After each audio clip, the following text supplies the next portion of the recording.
Hello, my name is Rosanamod, and welcome to the rosanamod podcast. Want to modify your life? That is corny, but I'm going to keep it in there. This variety show brainstorms solutions for everyday challenges, unlocks your secret potential, think outside the box with creative ideas that improve your business and your life. Get inspired with special guests, get motivated with how-to projects for the whole family, and learn that life is too short for anything less than being happy. Laugh with me or at me, it doesn't matter. Somebody's going to laugh.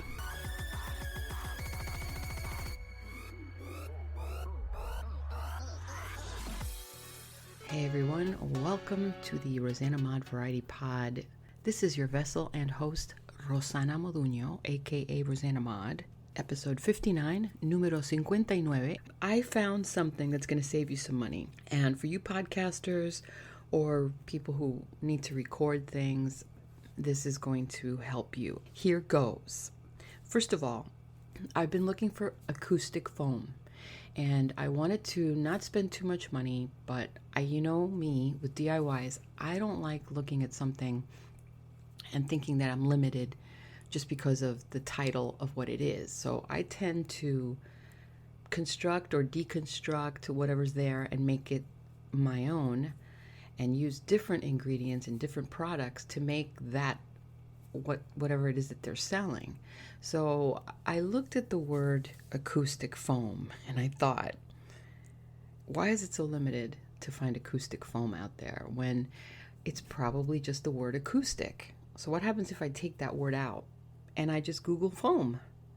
So just by Googling foam by itself, I got tons and tons of websites with different types of foam.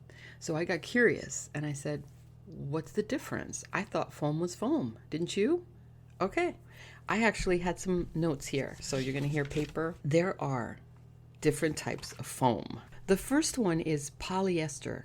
Another one is polyether. And there's ethafoam and Volera and closed cell sponges and open cell sponges and cellulose and rubber foam. And I'm like, what the hell? I didn't know. I don't understand. So I started researching. And I realized that I'm not going to get all technical on you or anything, but I'm just going to say that the difference between these foams is actually the density and the cellular way that they're made, which means the bubbles. So when you're looking at the foam close up, you know, those little bubbles, those little air pockets, that's the difference in what you need for acoustical. Another thing that I found very interesting is what's the difference between acoustic and soundproof? And I honestly never thought about this, but listen to what I'm saying. When you soundproof a room, you're preventing sound from entering, okay? It's not helping your recording if you're doing a podcast or if you're recording something, if you're singing or something, for example. If you're soundproofing, you're using different types of equipment in order to prevent the sound from, coming in. You're preventing sound from coming in from the outside, like traffic noise or family sounds or whatever. You see what I mean? For acoustic, you want something that when you're speaking, especially for podcasters, what you're looking for here, and mark this word down, you want to prevent echo. That's really what acoustic is. It prevents echo, your voice from reverberating, in other words. That's exactly what acoustical foam does. And in order to get that, the one thing that you have to remember when looking for foam is the word density. It doesn't mean thickness. It doesn't mean 1 inch, 2 inch, 3 inches thick if it's going to be a foam full of bubbles or full of those little air pockets, like the kind you find in a mop. So you're looking for that. You're looking for less bubbles, less pockets, more like a memory foam type foam, where if you look at a memory foam, it's kind of all solid. That's what you're looking for. So this is the best part. This is the fun part. What I did was I looked up, what do you use foam for? I actually put in the words, what's foam used for?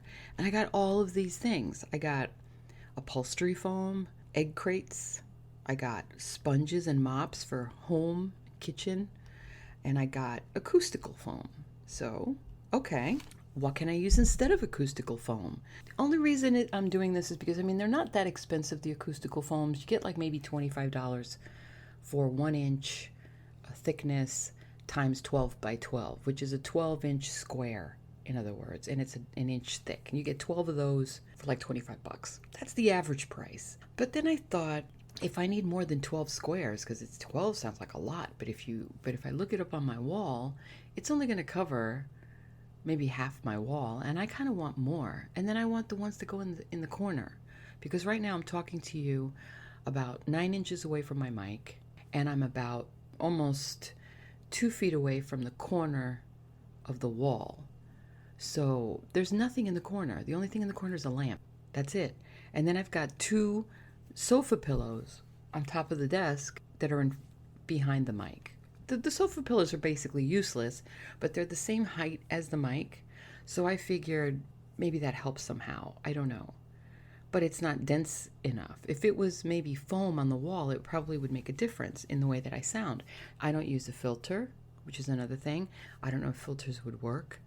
A filter in front of the mic, that might change the sound, but it's not going to help the echo because your voice is reverberating against the wall, you see. And I don't have carpet here, so I put up a bunch of paintings that I did all around me, so I thought maybe the sound will bounce off of that a little bit too.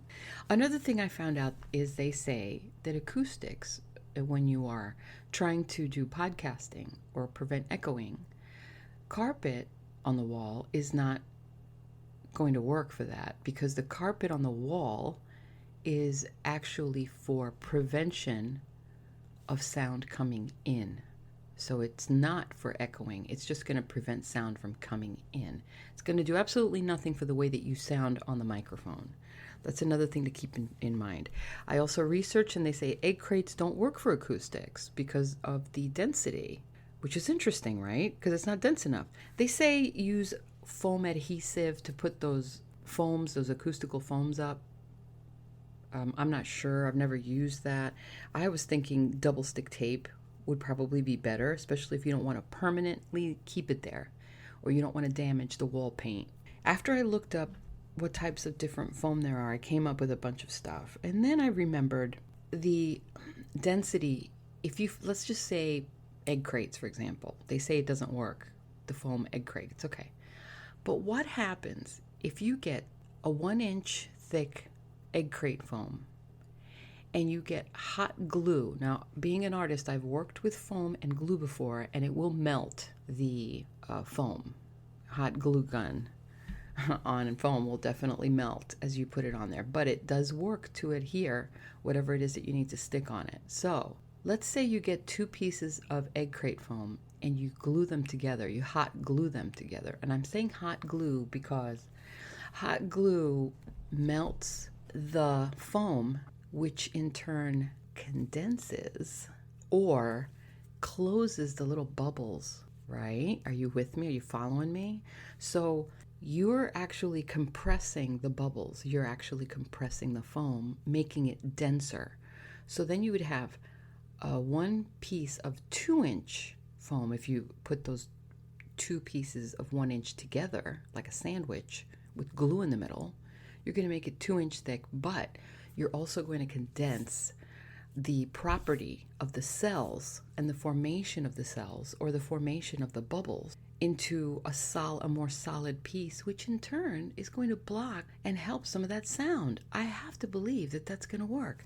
I am totally going to do this. This weekend, I'm going to go out and buy foam. Now, I went and I looked on Home Depot for insulation foam for air conditioning. It says high density, but I could see that it's not. It's not really high density. I could tell by the bubbles that it's not. It's more like egg crate. And then I looked at regular fabric, local fabric store, and I put in foam, and it goes by the yard, which I thought, wait a minute, you can get so much more. By the way, if you're going to look at the inches, 2 inches is better than 1 inch, unless you get 2 1 inches and you glue them together like I said.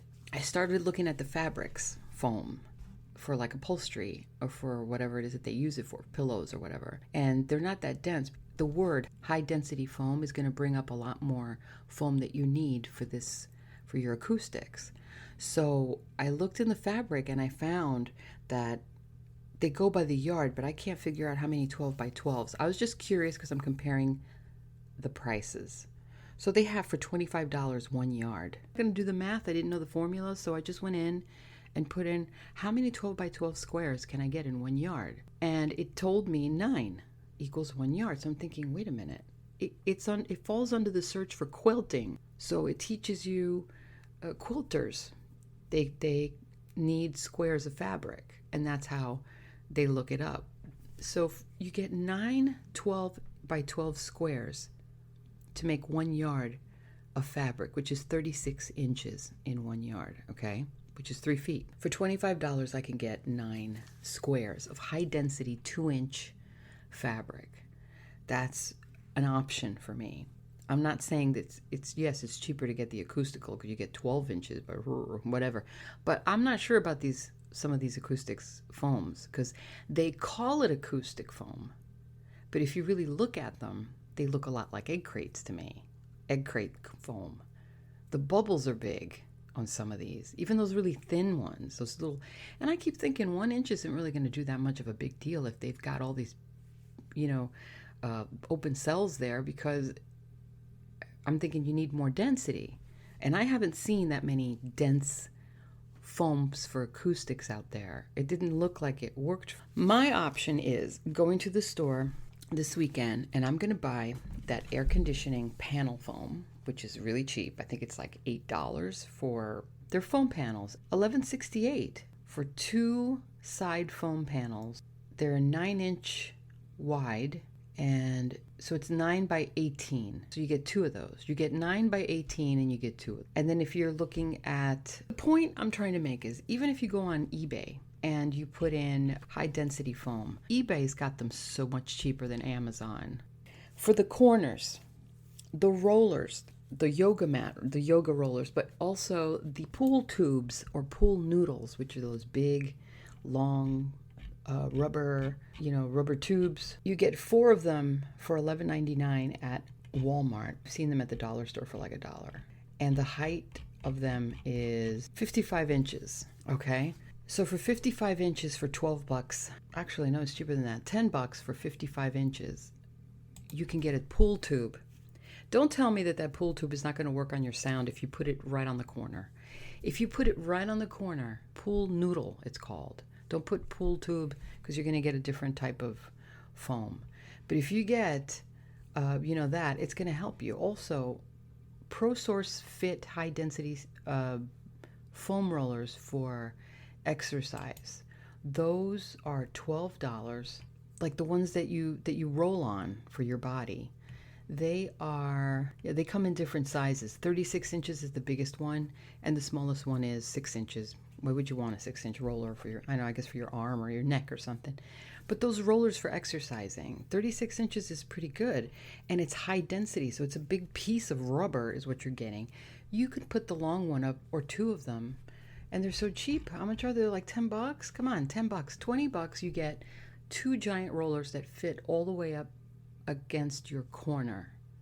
That works like a corner thing. I'm going to use that. And at the dollar store, I'm always pushing the dollar store, they have those pool noodles for $1, and 55 inches is long enough where you could put 1.5 maybe, or 2 up against your corner wall for density. And they're very thick. If you notice the pool noodles, it's got like a cover on it, like a glaze. It's like a shiny glaze that they put on the foam.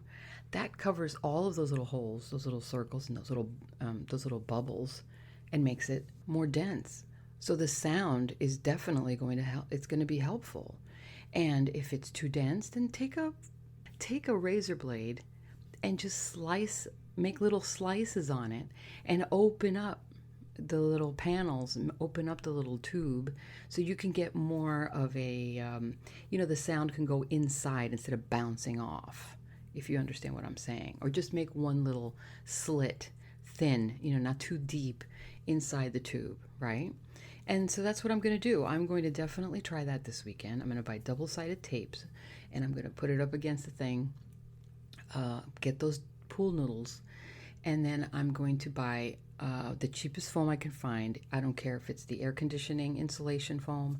I don't care if it's upholstery foam.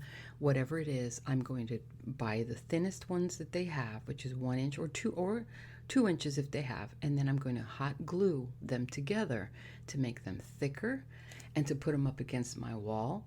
And that's gonna, with the glue, because I think like I said before, and I'm gonna see if that makes a difference in the way that I sound.